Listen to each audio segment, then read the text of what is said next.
I'm so glad you're here joining me today. And if not on the replay, we appreciate you. I appreciate you stopping by and saying hi and seeing what I'm up to. This week, we're going to be making a greeting card using paint chips. You know, those things that you get at the store, at the hardware store, that you pick up and then you throw away, right? Well, save them. Or better yet, have an idea in mind and go pick up a whole bunch and bring them home and keep them thinking, trying to guess what you're doing with them.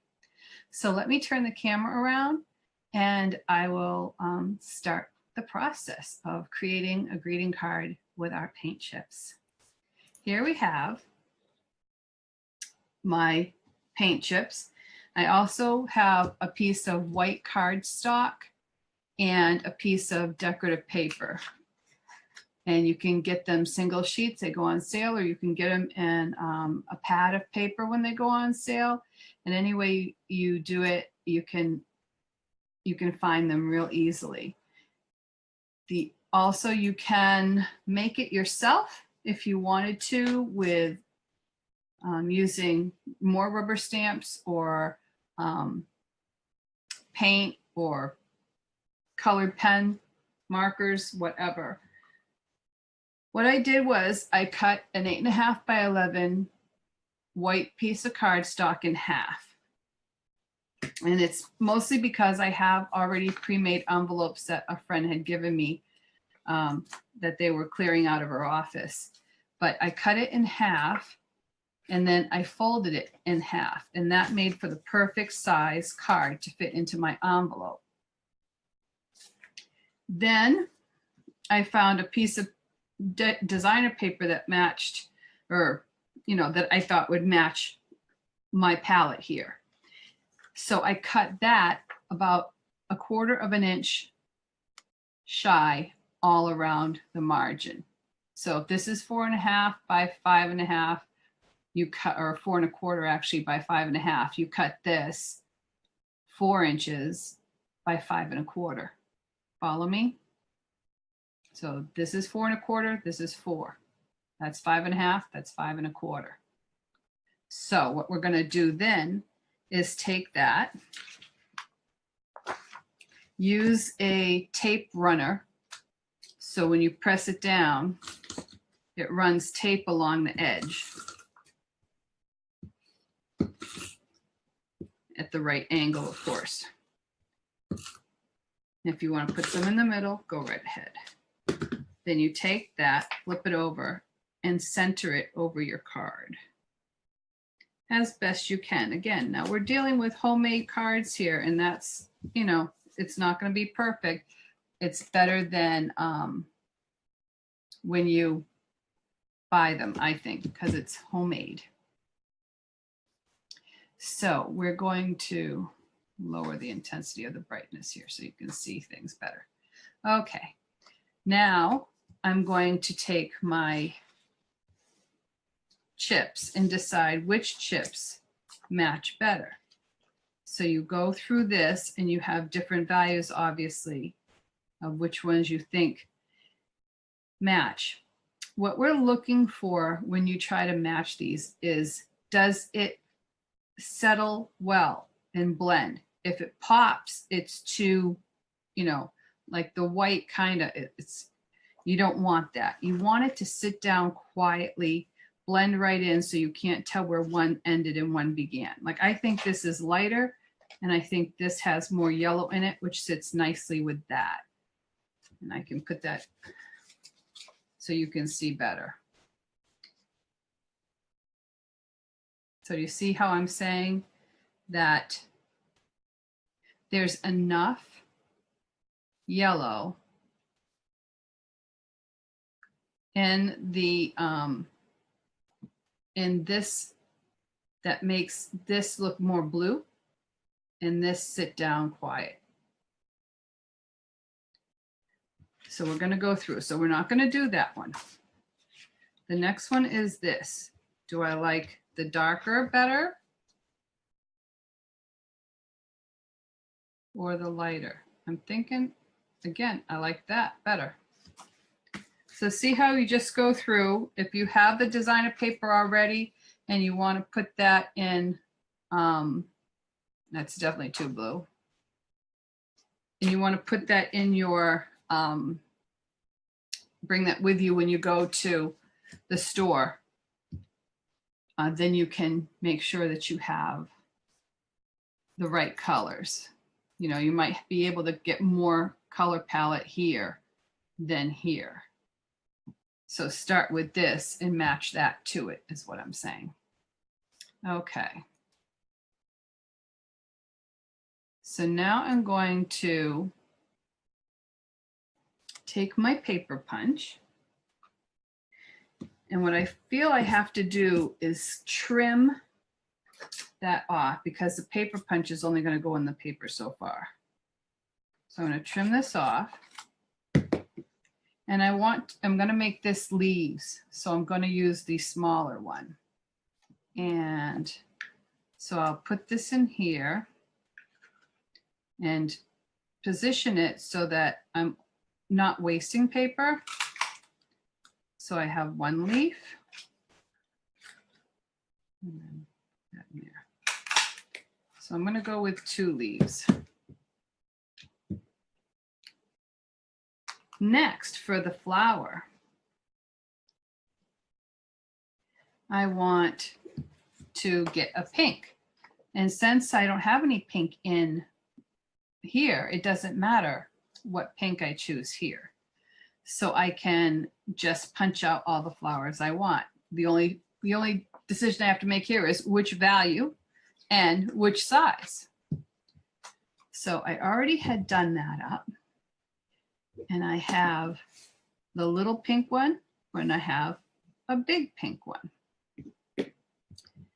So I can put this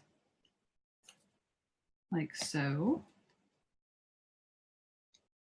Now on the bigger one, you can't get 4 out. So you might want to take 2 of every color of these you can get. So I have the big pink one. And here's another thing you can add and have it a double layer. See how that works?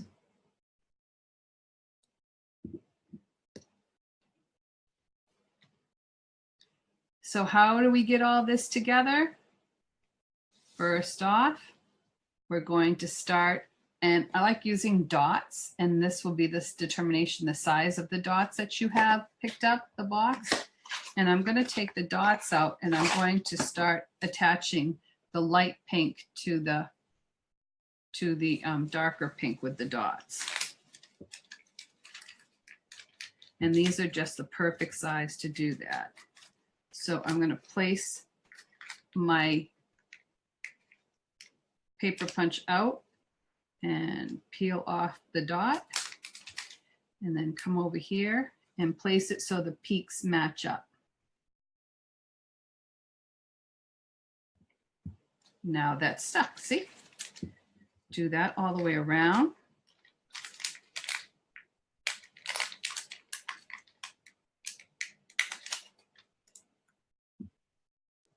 Cindy? Yes. Did you say where you get these supplies? Where do you get those pull punches and those dots and that little tape dispenser? That you can get these at a craft store, like a Hobby Lobby, if you have one in your area. We have an AC Moore's, we have a Michael's. There's also the dots and the adhesive tape runners you can get at an office, or maybe not the dots, the tape runners you definitely can get at an office store like Office Max or Staples. You can get it at Walmart. I don't know what kind of paper punches, but you know what? I find when I'm looking for something and I don't know where to go for it, I actually turn to Google. And I get on Google and I say teardrop or paper, what do you call it? Leaf petal puncher or something like that. And lo and behold, something comes up. Amazon.com, eBay. So wide variety of places. And if all else fails, just email me. And my information should be on the Bubbler website, right? You can find me there. And if you like the programming here on Bubbler Media, please, by all means, subscribe to get notifications when I'm on, and also when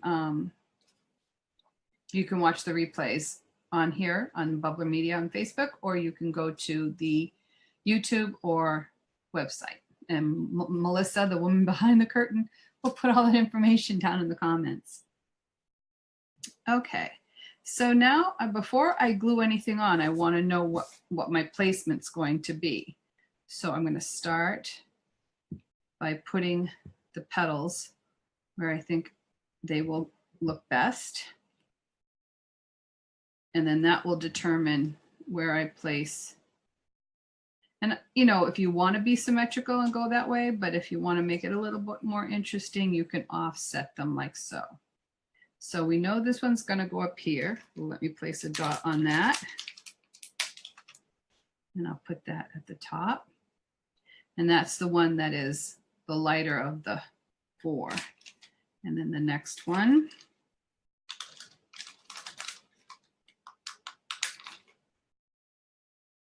And I'm going to leave a little bit of a space in the center for a little bit of sparkle.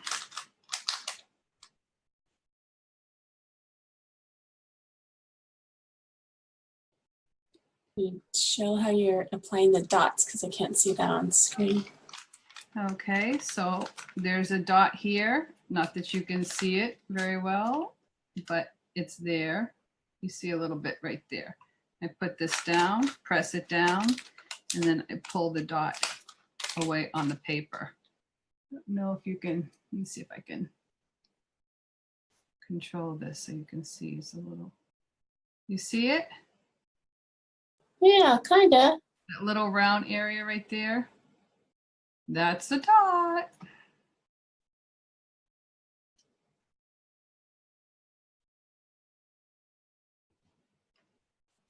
And one more. If you want to put more tape down here, you can. If you don't want it to be too, because my centers are kind of risen, but that's okay because I am going to take out some bling.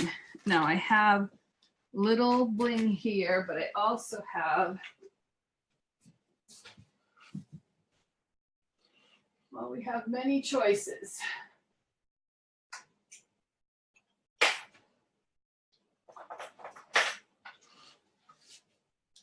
I could do a button.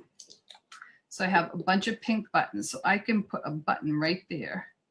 And that's kind of cute. That one has like a little flower in it.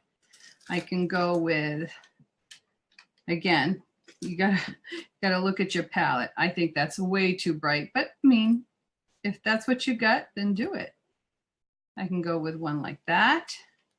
So we have those choices, or let's see what's in here. We can go really wild and crazy and put this big sparkly one.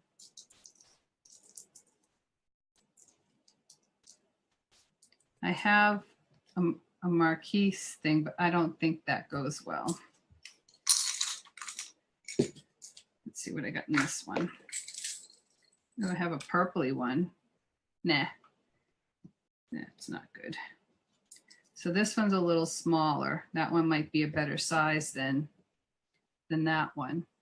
But just go in your drawers and see what kind of, you know, what kind of stuff that you have that you can use.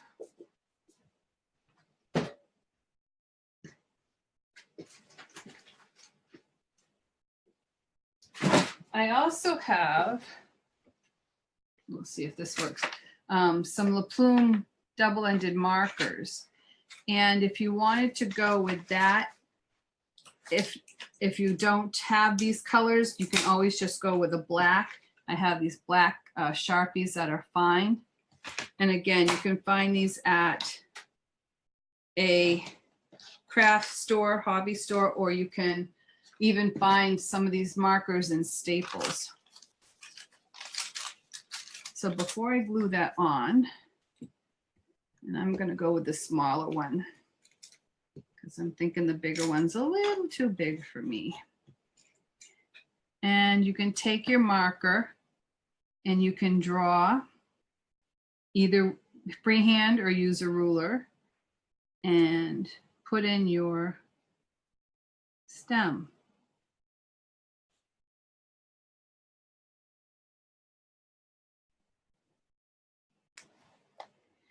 Then you're going to take your leaves, and with those dots, you can place those leaves down now because you know where they're going to live.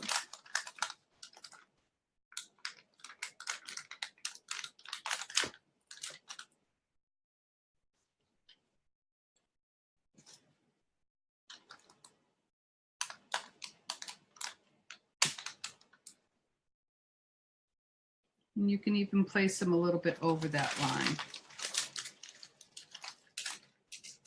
Copic markers are another one that a lot of scrapbookers use, and they have a lot of colors, and Stampin' Up! Has a bunch of color markers as well.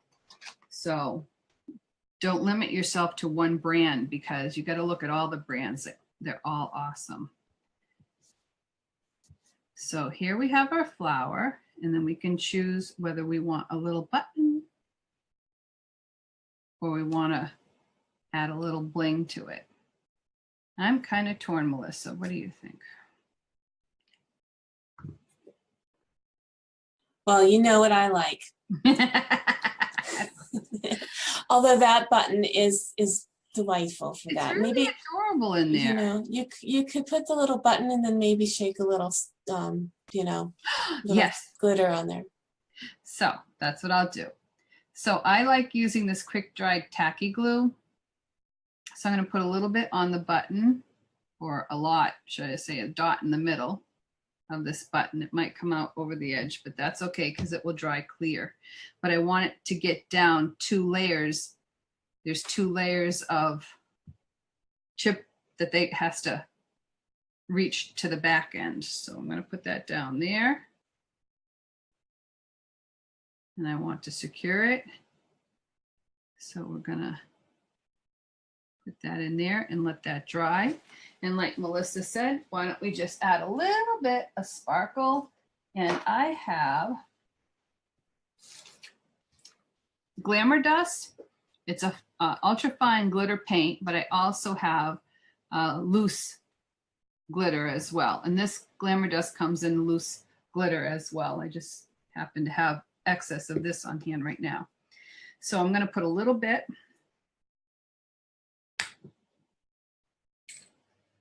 And I can make more than one card. This is a Teflon, those Teflon covers that you can buy in the baking area. Christmas tree shops have them, as well as Bed Bath & Beyond and other places that have kitchen products. And you use this in your baking sheet to cook your cookies on. I use it to paint on because it washes off real easy. It washes off dry paint real easy. So I'm going to take an old scruffy brush and let's add a little bit of the glitter. And then we can take a little bit of the dust, and while it's wet, sprinkle on extra glitter. And we'll do that over here. And make sure that you are, the wind, you know, the dryness in your atmosphere, the AC, fans, whatever, because you don't want to put this on and let it dry before you have a chance to sprinkle on your loose glitter. This is so pretty. And just think of all the color chips that are out there and how many different colored cards you can make. And if you wanted to sprinkle some on here. And you know what? I wonder if I have a rhinestone that is small enough to go into the center area. Oh, I bet you do. That That would look really cute. I just might. So let's put a little bit of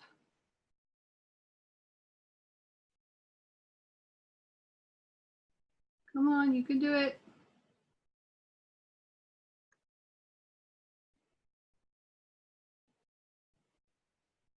I know I make a mess. That's what it's all about, right? You're not a real crafter unless you can made a mess and you get it all over you. I think that's what that's all about. Let's see if this one fits. Oh, that's a little too big, Melissa. And we'll just put in one of these ones. Oh, maybe I'll have it in here. You can also put a pearl in there. I tend to put pearls in things rather than stones, but so let's do that one. These do have an adhesive backing, but I never trust that to really stay in.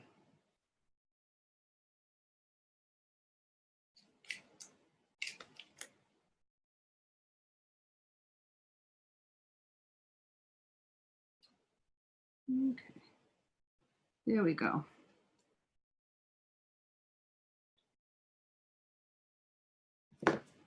So that'll be a really cute little, knock the excess off into the garbage. Usually I wait till that's dry, but under the circumstances. So let me see if I can, isn't that cool? I like that little button in there. So you can add some to this too if you want. I'm not going to put extra, I'll just do that. But there you have it. So don't be afraid to go and borrow some of these from your local paint shop, hardware store, or whatever, and start creating. There's ones that you can pick up in the fall colors and actually do sunflowers. For, you can say, you know, invite people to your Thanksgiving dinner. You can, if they have a fall birthday or anniversary. I think that, you know, you can do one for Halloween and do black with an orange Halloween type paper in the background. I mean, my goodness, right? The sky's the limit, right? Thank you again for joining me. I'm so glad to be able to share with you my creative outlet. You know, you're my creative outlet here at Cre8this, and I hope that you do go and look at these paint chips differently and start to realize you can create some really, really beautiful cards, and you don't have to go spend, you know, $5 to $10 on a greeting card. And you can get a lot of rubber stamps with different sayings you can put on the inside. And there's some really beautiful sayings out there. If you have any trouble finding this material or need to have another, you know, get more information about it, please do email me. I'm at cindy@cindyharrisonart.com, and we're here on Facebook, on Bubbler, and we will be seeing you again soon. Great job. That was really cute, Cindy. I love it. I hope you send it to me. Maybe I will when it's dry. Until next time, please have fun creating this.